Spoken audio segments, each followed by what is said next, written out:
UN itu kita orientasinya sudah salah gitu. Karena UN orientasi pada konten. Konten udah usang sekarang dan konten ada di mana-mana. Yang dibutuhkan adalah fondasi, terutama dalam berpikir kritis, yaitu dengan literasi dan juga dengan angka, numerasi dan karakter. Ini 3 fondasi. Mau bidang apa saja, mau nanti disiplin apa saja, kita harus memiliki SDM-SDM yang literasinya oke, numerasinya oke, karakternya oke. Makanya itu ujian nasional kemudian Merdeka Belajar pertama itu orientasi yang selama ini mengganggu. Mau pelatihan gurunya kayak gimana, ujung-ujungnya persiapan buat UN. Diskriminasi terhadap berbagai mata pelajaran yang dianggap tidak penting. Padahal anak harus tumbuh kembang holistik. Gitu. Nah ini yang kemudian kita kita ubah. Tidak mudah memang, karena orientasi sampai saat ini juga asesmen nasional sering dimaknai sebagai kayak UN lagi. Harus ada bimbel-bimbelnya, ikut persiapan segala macam. Udah dibilang nggak perlu bimbel, cuma ikut aja dan nggak ada hukuman kepada anak. Yang kita inginkan adalah bagaimana melakukan support justru ketika ada sekolah yang perlu bantuan. Tapi nggak ada hubungannya dengan seperti nilai UN yang dulu gitu. Tapi masih dimaknai sebagai, jadi sekali lagi asesmen nasional itu sama sekali nggak ada, itu kayak survei, kayak sensus aja. Jadi nggak ada korelasinya kepada seperti yang UN dulu gitu, lulusan dan lain sebagainya.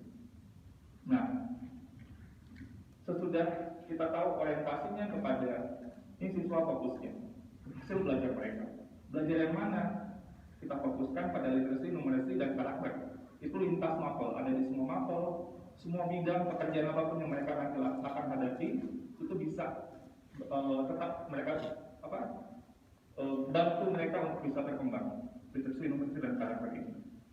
Dan kemudian kalau Bapak Ibu juga ingat, ketika ujian kelulusan dikembalikan oleh ke sekolah ketika belajar 1, ujian kelulusan itu sekolah yang menentukan. Seperti seharusnya amanat dalam Undang-Undang Sisdiknas, manajemen berbasis sekolah. Kelulusan itu benar-benar sekolah. Dalam Merdeka Belajar, sekolah adalah unit utama inovasi.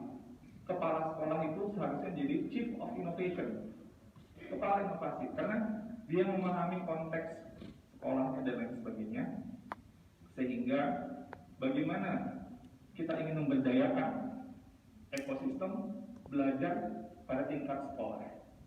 Kepala sekolah diberikan wewenang yang lebih, dan filosofi manajemen berbasis sekolah itu kita kembalikan. Karena nggak bisa seragam, bukan saja dari Sabang sampai Merauke, bahkan di satu daerah pun juga kondisinya bermacam-macam. Yang dari, karena saya juga seorang guru ya, yang guru pasti ngerti, nggak bisa diseragamkan.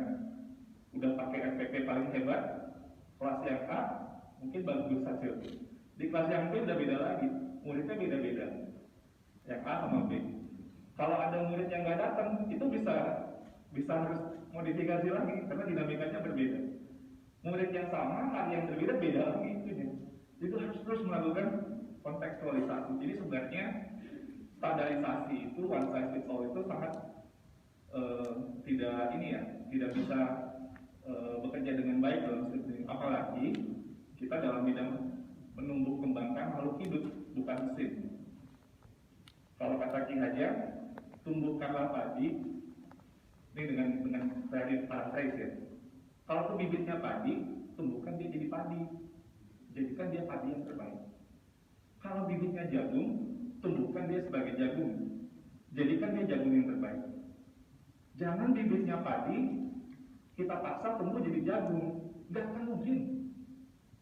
Jangan pula menumbuhkan jagung dengan cara menumbuhkan padi, jagungnya akan tumbuh sempurna.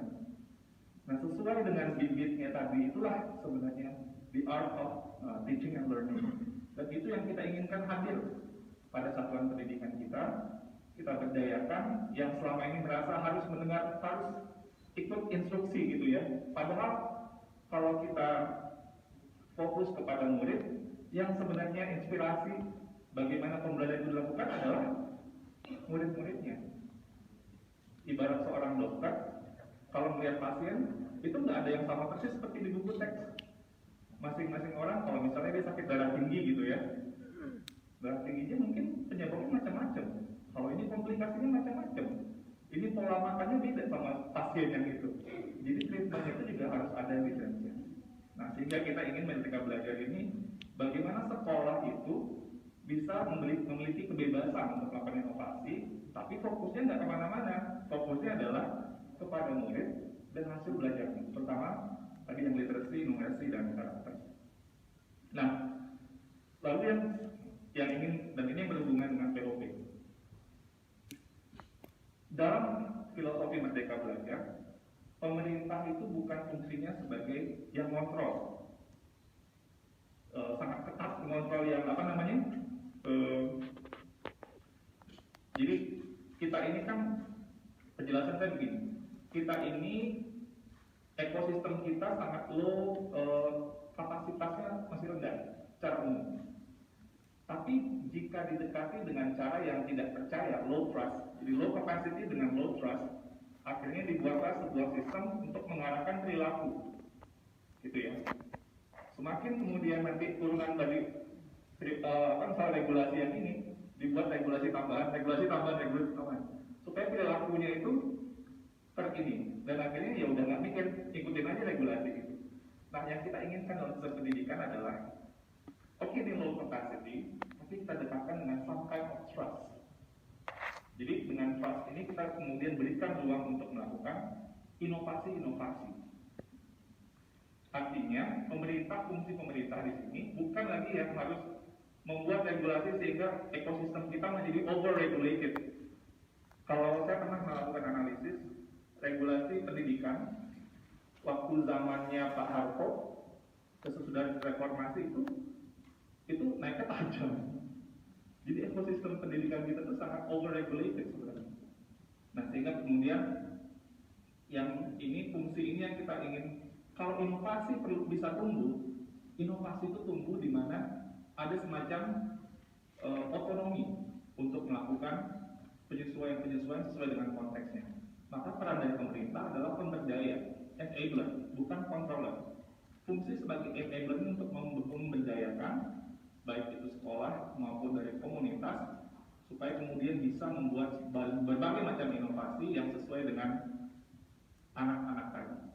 Sekali lagi tujuannya adalah kepada anak-anak dan pembelajaran mereka. Nah, inilah yang kemudian kita juga lihat secara kapasitas Sabang sampai Merauke, kita mau melakukan berbagai macam transformasi tidak bisa sendirian. Sementara kita lihat berbagai macam organisasi sudah melakukan, walaupun dengan dalam kesunyian, berbagai macam inovasi-inovasi yang mereka lakukan itu membawa hasil. Kenapa nggak kita ajak bareng-bareng dengan tujuan yang sama, yaitu pada murid, pembelajaran mereka fokus kepada literasi, numerasi, dan karakter. Inilah sebenarnya Bapak Ibu, kenapa ada POP.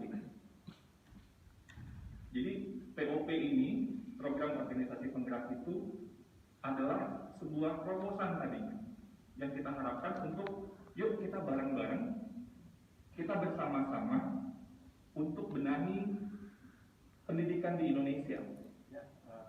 Sebenarnya bukan, kembali lagi, bukan pada orang dewasanya, yang sasaran itu adalah anak-anak kita dari Sabang sampai Merauke.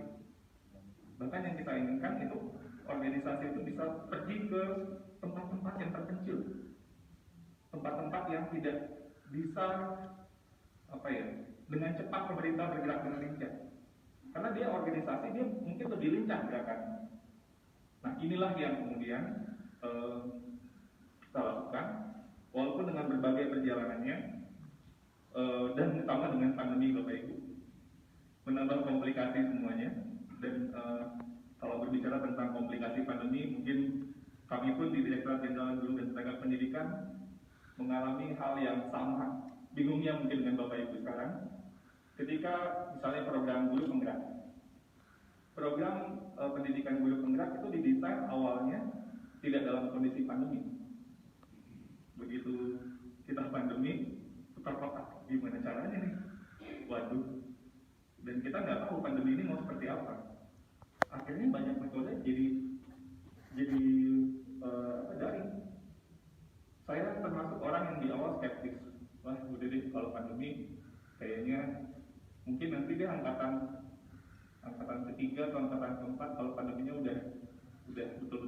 gitu ya, baru kita bisa melihat hasilnya. Tapi ternyata angkatan pertama itu yang saya cek gitu ya, bahkan sampai ke Papua Barat, Bapak Ibu, ke desa nelayan di Kalimantan Timur gitu ya, ada komentar begini, Pak Iwan, ini beneran nih kayak guru-guru Indonesia kok kayak guru-guru anak saya di Australia. Dia ngomong guru Papua Barat loh, Bapak Ibu, bukan guru Jawa, guru di desa nelayan di Kalimantan Timur. Kok bisa ya guru-guru ini seperti ini gitu? Saya bilang, Bu, saya nggak tahu, saya juga kaget gitu. Karena ternyata guru-guru kita ini, menurut saya ya, banyak sekali yang luar biasa, namun selama ini mungkin tidak mendapatkan kesempatan dan kepercayaan untuk melakukan inovasi. Ketika mereka diberi kepercayaan, saya aja yang merancang program dari awal, ikut gitu ya, mendesain dan mengawal gitu pelaksanaan, saya pun kaget. Dan saya juga sebagai peneliti di bidang bagaimana guru belajar itu, saya kaget. Ini kok bisa ya? Perubahan itu bukan perubahan, ini ya Bapak Ibu, bukan perubahan, oh dia tahu tekniknya seperti ini, enggak. Ini lebih kepada mindset. Dan itu yang paling susah kan, perubahan mindset itu. Barangkali dengan kondisi pandemi, salah satu teori saya, hipotesis saya, ketika kita nggak punya pilihan selain harus melakukan sesuatu yang beda dari sebelumnya, ekosistem kita kemudian bergerak. Barangkali karena memang guru-guru kita ini sangat luar biasa orientasi kepada murid, mereka kemudian bergerak melakukan berbagai macam cara, sehingga kemudian mereka mulai, istilahnya ini, nyaman dengan ketidaknyamanan. Ketidaknyamanan selama pandemi itu mereka mulai nyaman. Mereka mulai nanya, mulai belajar. Belajarnya itu bukan karena dapat sertifikat atau ada surat tugas. Pengen belajar aja, ini gimana? Murid saya kayak gini tuh gimana caranya? Dan ini masif seluruh Indonesia, bukan hanya di program guru penggerak, tapi di guru penggerak ini, karena ini kita datanya kita track terus, saya sangat terkesima sampai sekarang pun saya juga nggak nyangka gitu. Terjadi sebuah transformasi yang sifatnya fundamental, itu mindset. Dan mudah-mudahan, dan kalau kita lihat juga data-data yang lain, saya tahu Bapak Ibu semua adalah praktisi berbagai macam inovasi. Saya yakin juga pasti banyak melihat. Bahkan kita punya platform namanya Guru Belajar dan Berbagi. Selama ini ada semacam stigma kalau daerah 3T itu pasti nggak bisa teknologi. Pertama waktu itu saya kaget waktu ke Papua Barat, ke Papua Barat ini saya jadikan contoh. Lalu kita nyebrang ke pulau kecil, namanya Pulau Sok. Pulau Sok ini udah pulau kecil, termasuk daerah 3T. Saya menemani Mas Menteri waktu itu kunjungan. Kita ke sana, terus dialog. Kita di sebuah SD, dan ketika udah dialog ternyata ada 2 orang gurunya di situ di SD ini yang sudah menyelesaikan minimal 1 modul, ada yang 2 modul waktu itu bulan Februari. Guru belajar berbagi masih dalam taraf awal, tapi selesai sama mereka dengan internet yang mungkin naik turun gitu, kadang hilang, tenggelam gitu ya, tapi mereka mencoba. Saya kaget gitu, oh ternyata ini bisa ya. Dan saya nggak, sekali lagi itu juga dampak yang saya nggak berpikir bisa semasif itu untuk guru-guru Indonesia. Dan terakhir saya minta ke Pak Diri Yaswardi, Pak Direktur ini yang salah satu yang mengawal pendidikan khusus di DKPTK. Pak Dir, coba dilihat, kita cari angkanya berapa guru 3T yang sudah berpartisipasi di Guru Belajar dan Berbagi. Ternyata kalau nggak salah angkanya itu 20% ya. Kaget saya, wah, itu saya nggak tahu bulan yang lalu saya tanya, oh sekarang mungkin udah mudah-mudahan ada peningkatan. Tapi intinya adalah kita dibuat terheran-heran dengan berbagai macam resiliensi daya juang dari guru-guru kita. Dan ini menurut saya merupakan sebuah modal. Kami nggak melihatnya sebagai half glass empty, bukan gelas yang setengah gelas kosong, tapi ini half glass full. Ini gelas yang mulai lama-lama menuju semakin penuh dan semakin penuh. Momentum ini Bapak Ibu yang ternyata di pandemi ini sangat membantu. sikap mental nyaman dengan ketidaknyamanan, kesediaan untuk melakukan sebuah inovasi gitu ya, hal yang berbeda dari sebelumnya, ini harus kita manfaatkan dengan sebaik-baiknya. Itu yang mungkin bisa saya titipkan kepada Bapak Ibu semua, dengan berbagai jurus-jurus yang Bapak Ibu sekarang sudah siap-siapkan gitu ya. Dan prosesnya kita juga sama semuanya. Tiba-tiba dengan pandemi harus jalan, ini gimana caranya? Dan artinya ini juga sebuah ladang kita untuk belajar. Gimana ya untuk mengelola sebuah perubahan dengan berbagai macam disrupsi yang terus terjadi. Mudah-mudahan ini bisa kemudian membawa pencerahan-pencerahan baru yang bisa kita petik. Karena salah satu yang juga kita titipkan juga kepada Bapak Ibu adalah perjuangan kita menghadapi dampak pandemi, yaitu learning loss. Learning loss ini is real, bencana yang oleh PBB sudah sangat masif dikampanyekan. Bahkan negara-negara maju, apalagi negara-negara berkembang, kesadaran kita ini sangat diperlukan untuk kemudian melakukan sebuah upaya agar learning loss ini tidak memiliki dampak yang semasif dan panjang yang diprediksi. Karena dia dampaknya bukan hanya dalam setahun 2 tahun Bapak Ibu. Dampaknya itu bisa sampai belasan bahkan puluhan tahun. Kalau diprediksi dampak apa yang ada sekarang dan bagaimana ke depan itu luar biasa. Nah, salah satu berbagai studi dari organisasi internasional secara global ya, studinya. Rekomendasi ini itu apa? Salah satunya adalah guru-gurunya pendidik tenaga pendidikannya pada belajar.